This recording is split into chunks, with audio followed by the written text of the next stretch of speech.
The Sunderban is one of the largest mangrove delta of the world. The Sunderbans is located across two countries. One third of the Sunderban is located in the eastern Indian state of West Bengal, and the remaining two-thirds is in the neighboring country of Bangladesh.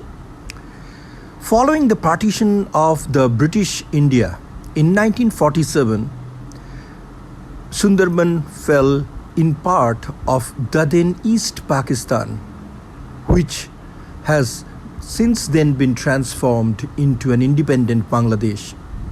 And now, this unique mangrove forest constitutes one of the rich biodiversity hotspot in the South Asian continent.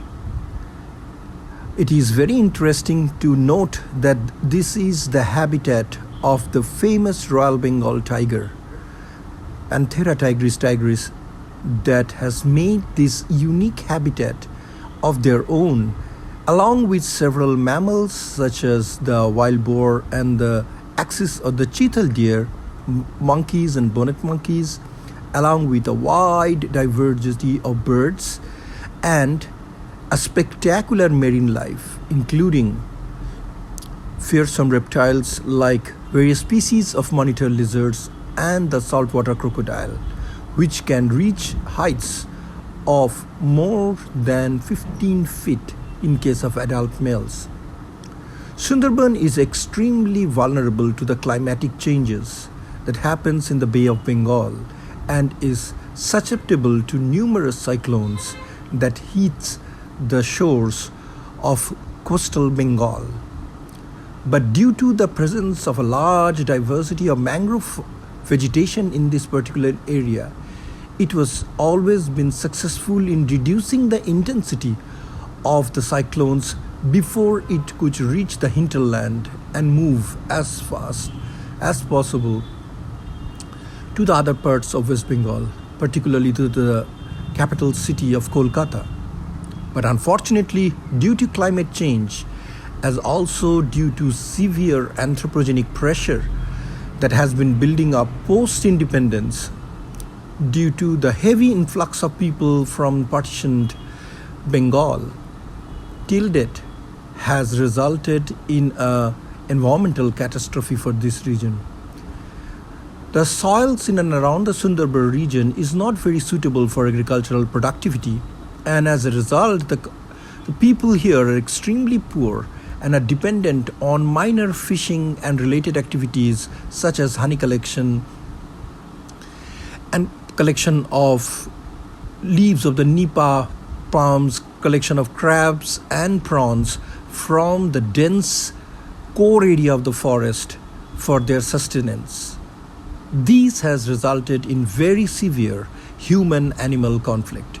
Sunderban is home to a large number of poisonous snakes, and snake bites, crocodile attacks by the Royal Bengal tigers are regular news here.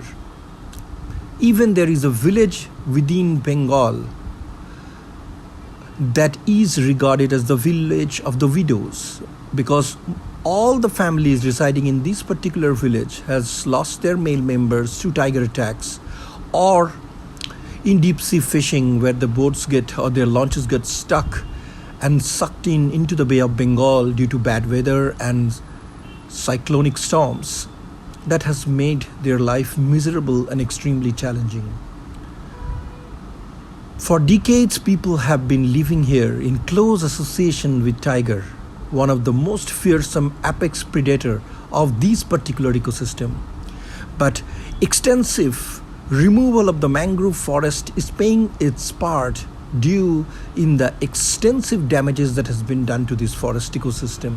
These being entirely dependent on the natural processes, the regeneration of the forest takes a long time, and as a consequence, the intensity of the cyclones that were reduced by the presence of this mangrove vegetation is now being significantly marginalized. As a consequence, several deadly cyclones have been hitting coastal West Bengal in the last decade and has made the life of the people living in and around extremely difficult.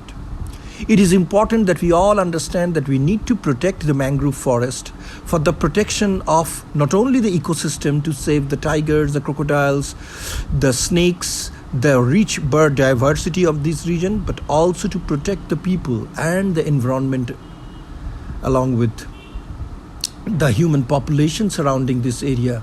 Because without the forest, we have no future. So let's join hand to protect the forest and make it a better ecosystem than it is now. Let us join hands to protect the mangrove forest. Saikat Kumar Basu, Kalinga Chronicle TV, Kolkata Bureau.